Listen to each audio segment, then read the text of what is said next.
नमस्कार दर्शकों, स्वागत है आप सभी का एक बार फिर से हमारे इस बहुत खास कार्यक्रम खुशनसीबी के रंग मिशन हैप्पीनेस के संग में। और मैं हूं आपके साथ नेहा सर्वेश शुक्ला। दर्शकों, आज इस कार्यक्रम में हम बहुत ही इंटरेस्टिंग आपको स्टोरी बताएंगे, दिखाएंगे, जो आपको ये बताएगी कि आखिर असली धन, असली पैसा जो हम कमाते हैं वो है या असली धन है क्या। चलिए इस बारे में पूरी जानकारी देंगे। इसके अलावा आज हम आपको वो जानकारी देंगे जो लोग आजकल हार्ट की परेशानी से, बीपी की परेशानी से परेशान हैं।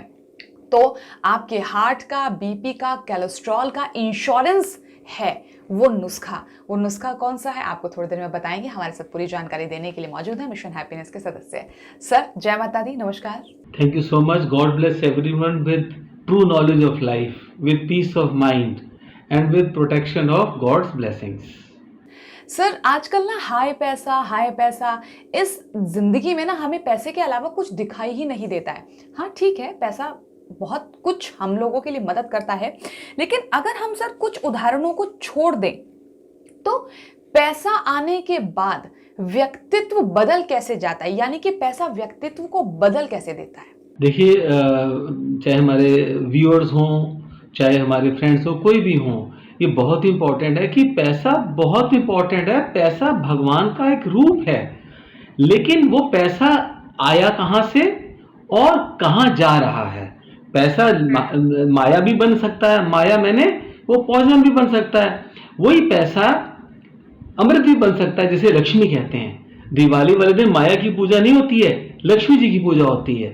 तो लक्ष्मी जी की पूजा कैसे होती है, क्या फर्क है माया लक्ष्मी में? माया है स्वार्थ से पैसा कमाया। माया मैंने स्वार्थ से और स्वार्थ के लिए पैसा कमाया।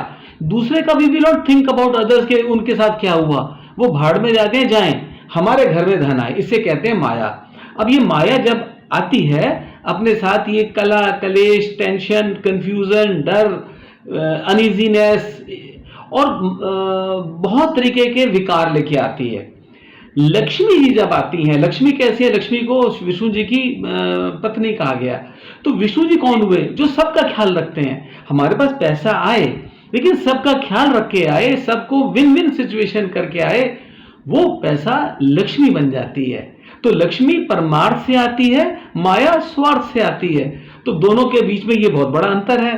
तो असली धन जो कौन हुआ अभी पता चल जाएगा, सोच लीजिए खुद। चलिए सर, बहुत अच्छी आपने जानकारी दी है, लेकिन आइए अब इस कहानी को सुन लेते हैं।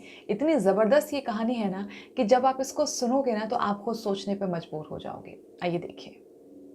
आज कहानी है दो सहेलियों की, श्वेता और आराधना।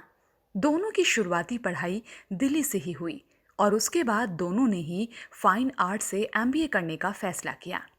वैसे आराधना का फैमिली बैकग्राउंड फाइन आर्ट से ही था, क्योंकि उसके पापा की बच्चों की घड़ियों और फाइन आर्ट के प्रोडक्ट की फैक्ट्री है, जो बदलते दौर में अब लगभग बंद होने की कगार पर है। श्वेता और आराधना दोनों का सिलेक्शन अहमदाबाद में मौजूद देश के जाने माने एमबीए कॉलेज में हो गया था, लेकिन आराधना के पेरेंट्स उस कॉलेज की फीस को अफोर्ड नहीं कर पा रहे थे, क्योंकि घर की माली हालत कुछ ठीक नहीं थी।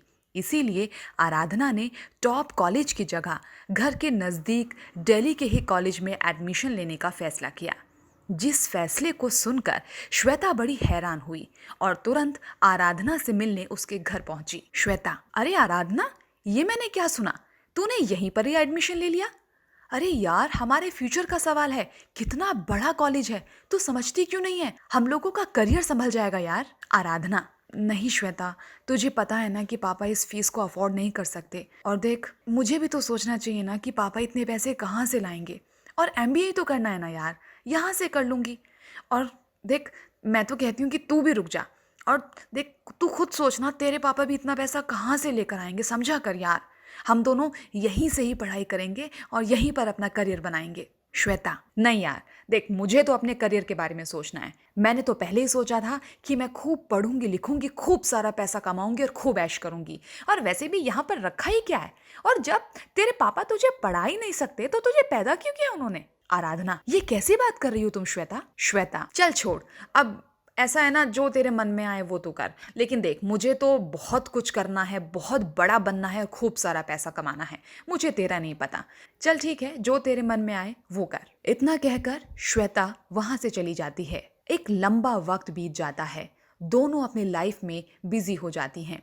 बचपन की दोस्ती पीछे छूट गई और फिर कभी मिलना नहीं हुआ। 12 सालों के बाद मुंबई में एक बड़े से घर के सामने एक टैक्सी आके रुकती है। घर की घंटी बजती है, अंदर से आवाज आती है। कौन है? बाहर खड़ी औरत ने जवाब दिया। श्वेता है क्या? अंदर से घर की नौकरानी की आवाज आती है। जी मैडम बात ले रही हैं, आ रही हैं, और दरवाजा खोलकर महिला को अंदर आने के लिए कहती है। कुछ ही देर बाद श्वेता आती है और उस महिला को देखकर हैरान हो जाती है। चलिए सर, कहानी हम लोगों ने सुन ली अभी, लेकिन ये अधूरी है, पूरी हम इसको थोड़ी देर बाद करेंगे। अभी क्योंकि मन में सवाल आ रहा है सर कि असली धन क्या है, असली धन किसको समझें, किसको माने। हाँ, अब हम भी तो स्टूडेंट हैं, हम कोई बहुत बड़े ज्ञानी ध्यानी तो है नहीं, हम कोई बहुत बड़े प्रवचन करता तो है नहीं, कथावाचक तो है नहीं, लेकिन एज स्टूडेंट हम सिंसियर स्टूडेंट्स हैं। भगवान के दिए हुए जीवन को एक खेल के रूप में ले रहे हैं, हाथ जोड़ के कान पकड़ के माफी मांगते कि प्रभु जो कहलवाएंगे आप ही कहलवाएंगे, हम अपनी मर्जी से कुछ नहीं कह रहे। असली धन कॉमन सेंस है, कॉमन सेंस कि वो है हमारी मन की पवित्रता। मन की, ये मन है, और मन की पवित्रता ये आत्मा होती है। तो जब हमारा मन आत्मा के साथ जुड़ जाता है, कहते हैं ना बच्चे मन के सच्चे, तो जब हमारे मन में स्वार्थ नहीं है, ये परमार्थ है, तो मेरा काम तो वैसे भी हो जाना है, पैसा तो डबल आएगा। जिसके पीछे हम भाग रहे हैं, माया के पीछे भाग रहे हैं, अरे माया हमारे पीछे भागेगी, वो लक्ष्मी कन्वर्ट हो जाएगी। तो असली धन है पीस ऑफ माइंड, असली धन है purity of mind, that is called soul consciousness. अपना आत्मबोध करना, मैं एक जीव हूं, आत्मा हूं, जीवात्मा इस दुनिया में कुछ समय के लिए बॉडी में आया, यहां मेरे लिए पहले से स्क्रिप्ट लिखी हुई है मेरे पिछले कर्मों के अकॉर्डिंग। अब मुझे उस स्क्रिप्ट को रोल मॉडल के रूप में प्ले करना है। अब मैं जो रिस्पॉन्स देता हूं या देती हूं, उसके अकॉर्डिंग मेरी आगे की किस्मत लिखी जाएगी। तो ये रोल प्ले करते करते, अब जैसे आप टेलीविजन में हैं या लोग मूवीज में काम करते हैं, तो एंग्जाइटी में थोड़ी आ जाते हैं, वो तो रोल प्ले करते हैं अपना और एंजॉय करते हैं, उसके बाद फिर वैसे के वैसे हो जाते हैं। अब रामलीला होती है, रामलीला में कोई राम जी बन गए, कोई लक्ष्मण जी बन गए, कोई हनुमान जी बन गए, कोई रावण बन गए। अब जैसे राहुल उन्होंने पूरा किया, घर जाके सब वैसे के वैसे नॉर्मल हो गए। ये थोड़ी घर जाके भी वो धनुष चलाते रहेंगे और रावण जो है वो दूसरों को हड़काते रहेंगे, ऐसा नहीं होता ना। तो ये माइंड से सबके निकल गया है। इसी को कलयुग कहते हैं कि माइंड में पीस ऑफ माइंड तब आती है जब मेरा मन प्योर है, और प्योर तब होता है जब पता चलता है कि ईश्वर, ये सृष्टि चलती कैसे है, ये मांगने से नहीं चलती है, देने से चलती है। तो गिव एंड गेट, ये है लाइफ का purpose, to ensure purity of mind, purity of soul, peace of mind, peace of soul, money will come. चलिए सर, बहुत खूबसूरत, बहुत सुंदर आपने बात बताई है। अब आइए, ये जो कहानी हमारी बची है ना, आखिर में क्या होता है श्वेता का या अनुराधा का, आइए आपको दिखाते हैं दर्शकों। श्वेता कहती है, अरे आराधना तू, ओ माय गॉड, इतने दिनों के बाद यहाँ कैसे, क्या चल रहा है तेरा? अच्छा चल छोड़, आजा पहले गले लग जा। आराधना, श्वेता मैं बहुत अच्छी हूँ, तू बता तू कैसी है? श्वेता, मैं भी एकदम मस्त हूँ। मेरे हबी भी मुंबई में शेयर बाजार का काम करते हैं यार। अब मैं ना इंडिया की एक फेमस कंपनी में HR हेड हूँ। हमने यहाँ पर देख बहुत मेहनत की है, खूब सारा पैसा कमाया है, और देख ये 8 करोड़ का घर खरीदा है मैंने। आसपास ना इससे बढ़िया घर ना किसी का है ही नहीं। और देख, अगर तू भी यहाँ होती ना मेरे साथ, तो शायद तेरे पास भी ये सब कुछ होता। लेकिन खैर तू छोड़, ये बता तुझे यहाँ का एड्रेस कहाँ से मिला? आराधना कुछ बोल पाती, इससे पहले श्वेता ने ही जवाब दिया, ओहो अच्छा, पापा ने बताया होगा ना तुझे। और फिर श्वेता मन में सोचने लगती है, अरे यार पापा भी ना अभी बदले नहीं है। मैंने कितनी बार कहा है कि मेरा एड्रेस किसी को दिया मत करो, क्योंकि यहाँ पर हमारे आलीशान घर को देखकर, इतनी अच्छी नौकरी को देखकर ना लोग पैसे मांगने के लिए आ जाते हैं। पता नहीं पापा ने इसको एड्रेस क्यों दे दिया, समझते नहीं है यार पापा। और ये भी ना इसीलिए आई होगी, इतने सालों में तो इसे मेरी याद नहीं आई। जब इसको पता चला होगा ना कि मेरे पास इतना पैसा आ गया है, ये पक्का इसीलिए मेरे पास आई है, कुछ मांगने के लिए। मुझे इसे जल्दी यहाँ से रवाना करना पड़ेगा। ये सोचते हुए श्वेता आराधना से कहती है, चल यार तुझे दिखाती हूँ, 8 करोड़ का घर लिया है मैंने। आजा, नाश्ता भी हम लोग ऊपर बैल्कनी में बैठ के करेंगे। हमने सारी चीजें अब्रॉड से मंगवाई हैं, एक एक एंटीक कलेक्शन है। आजा तुझे दिखाती हूँ। आराधना, सॉरी यार, आज ना टाइम नहीं है, बस यहाँ से गुजर रही थी, तुझसे मिलने का मन था और मेरे पास तेरे लिए कुछ है भी। श्वेता, अरे ठीक है ना, बाद में दिखा देना तेरे पास जो भी है। आजा, पहले नाश्ता कर ले, क्योंकि देख इसके बाद ना मुझे भी ऑफिस जाना है, बहुत काम है मेरे पास। तू तो समझती है ना कितनी बिजी रहती हूँ मैं। आराधना श्वेता के एटीट्यूड को देखकर समझ जाती है कि वो उसे जल्दी घर से भगाना चाहती है। आराधना कहती है, श्वेता यार बहन, मैं बहुत जल्दी में हूँ, मुझे भी निकलना है, एक काम करते हैं बाद में मिलते हैं कहीं बाहर। श्वेता, पर तुझे जाना कहाँ है? चल मैं छोड़ देती हूँ। आराधना, एयरपोर्ट। श्वेता, अरे मेरा ऑफिस भी तो उधर ही है ना, चल आजा, तुझे छोड़ देती हूँ, वैसे भी तू तो टैक्सी में आई है ना शायद। आराधना समझ जाती है कि श्वेता को उसकी नौकरी और उसके पैसे का घमंड हो गया है। वो चुपचाप उसके साथ गाड़ी में बैठकर चली जाती है। श्वेता आराधना से रास्ते में पूछती है, अच्छा ये बता तेरी फ्लाइट कितने बजे की है? मेरी फ्लाइट 2 बजे की है। और ये कहते हुए वो अपनी घड़ी को देखती है। श्वेता, अरे यार तुझे ये घड़ी किसने दी? मेरी कंपनी ने ये 12 पीस बनवाए थे बस इसके, पर तेरे पास ये घड़ी कहाँ से आई? आराधना, मुझे ये घड़ी शेखर जी ने दी, मेरे फ्रेंड है वो। श्वेता, क्या सीईओ सर ने तुझे ये घड़ी दी है? तू उनको जानती है क्या? अच्छा रुक, मैं अभी तेरी उनसे बात कराती हूँ। आराधना, अरे छोड़ ना यार।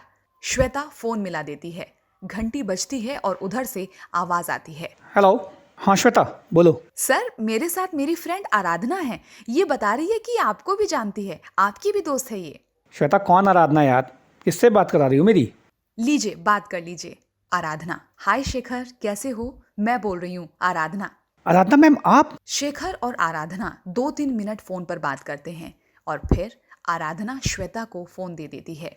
श्वेता कुछ बोल पाती कि शेखर ने बोला, अरे यार श्वेता, तुम मैडम को कैसे जानती हो? ये कंपनी की फाउंडर हैं। जो कंपनी की आज नेट वैल्यू 3000 CR पहुंची है, वो इन्हीं की मेहनत का तो नतीजा है। अरे ये मैडम ही तो हम लोगों की परिवार को पालने वाली हैं। अच्छा, एक काम करो, इन्हें रोको, मैं एयरपोर्ट आ रहा हूँ, मुझसे मिलकर ही जाने देना मैडम को।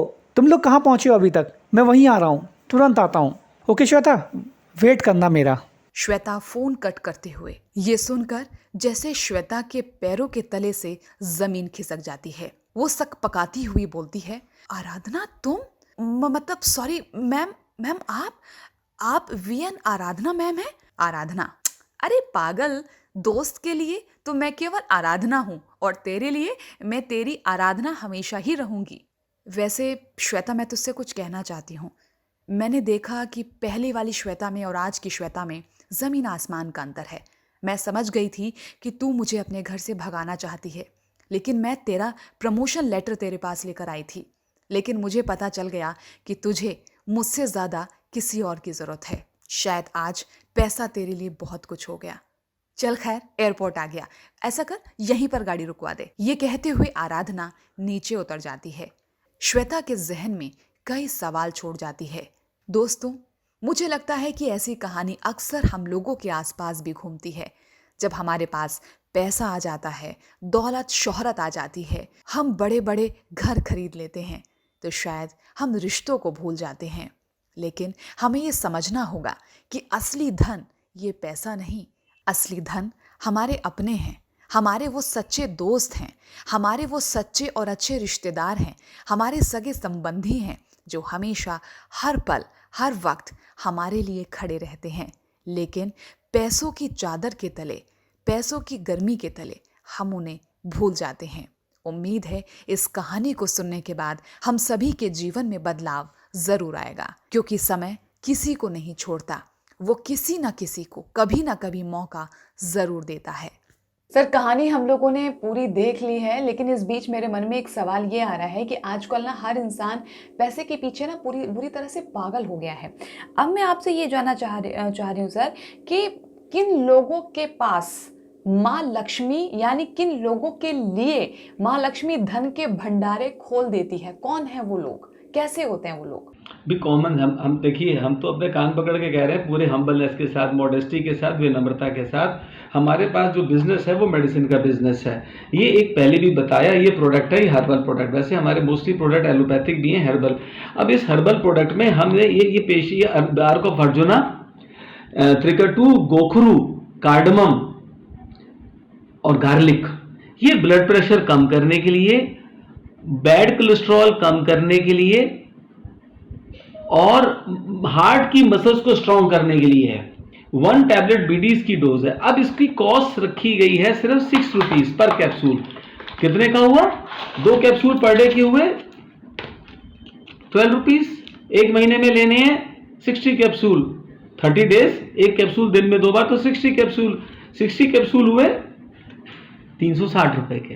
तो 360 रुपए के, सिर्फ 360 रुपए में अगर हार्ट नॉर्मल हो जाए, ब्लड प्रेशर नॉर्मल हो जाए, और एम्स के डॉक्टर्स की रिकमेंडेशंस हैं 2009 से, वो तो चलो छोटी सी बात है, एम्स के डॉक्टर्स बहुत बड़ी बात भी है, लेकिन किसके कंपैरिजन में? पतंजलि के कंपैरिजन में छोटी बात है। हमारे ऋषियों के बारे में, मतलब उन्होंने जो रिकमेंड किया था वो ये रिकमेंड किया था, अर्जुना की बार्क हार्ट की मसल, मायोकार्डियल मसल्स को स्ट्रांग बनती है। तो हम ये प्रोडक्ट क्यों पैसे के लिए बेचें? पैसा तो आ जाएगा। हम क्यों ना ये सोचें कि जो ले उसके घर में हार्ट अटैक ना हो, उसका ब्लड प्रेशर नॉर्मल हो जाए, उसका कोलेस्ट्रॉल नॉर्मल हो जाए, तो हमें कोई टेंशन नहीं है सेल की, सेल अपने आप आएगी। तो इससे हमें पता है लक्ष्मी ऐसे आएगी। तो काम तो वही है, प्रोडक्ट का बिकना। लेकिन प्रोडक्ट का बिकना या प्रोडक्ट को बेचना, अगर हम प्रोडक्ट को बेचेंगे तो माया बन जाएगी और पैसे के पीछे भागेंगे, और अगर हमने इसको अच्छी क्वालिटी दी कम प्राइस पे तो प्रोडक्ट बिकेगा, तो ये लक्ष्मी बन जाएगी। कितना सिंपल है, सोचिए। बिल्कुल सर, अभी थोड़ी देर पहले आपने बात कही है कि हमें हर घर से हार्ट अटैक को रोकना होगा, बीपी को रोकना होगा, हमें कोलेस्ट्रॉल को बढ़ने से रोकना होगा, और इसके लिए आपको आयुर्वेद के इस खजाने को अपनाना ही पड़ेगा। रिविन HH, जो आपके हार्ट का, आपके बीपी का, आपके, मैं कह सकती हूँ कोलेस्ट्रॉल का, आपको इंश्योरेंस है ये उसका। तो प्लीज़ आप, जैसे कि हम लोग आमतौर पर क्या होता है, चाय पीते हैं, कॉफ़ी पीते हैं, खाना खाते हैं, रोज़मर्रा में डेली यूज़ में आप इसको अपना लीजिएगा और फिर आप देखिएगा इसका रिजल्ट अपनी आंखों के सामने। बहुत ही, मैं कह सकती हूँ 100% आयुर्वेदिक है, एम्स के डॉक्टर ने भी इसको प्रिस्क्राइब किया हुआ है। तो प्लीज़ आप बिल्कुल भी खिलवाड़ ना करें अपनों के साथ और अपने साथ। आप अपने हार्ट को, बीपी को, कोलेस्ट्रॉल को बेहतर करने के लिए रिविन HH की एक टैबलेट सुबह खाने के बाद और शाम को खाने के बाद आप ले लीजिएगा। फिर आप देखिएगा आपके जीवन में आपको प्रभु की भी ब्लेसिंग्स मिलना शुरू हो जाएंगी। चलिए, हम चाहते हैं आप लोग हमेशा स्वस्थ रहें और मस्त रहें, आपको कभी डॉक्टर के पास जाना ना पड़े। पूरी जानकारी के लिए आप इस नंबर पर फ़ोन कर सकते हैं। सर, बहुत बहुत धन्यवाद आपका हमारे साथ जुड़ने के लिए। जय माता दी। ये प्रभु की कृपा थी। लेट पीपल में come to know about the reality of life, ऐसी हमारी परमेश्वर से प्रेयर है। Thank you so much. God bless everyone.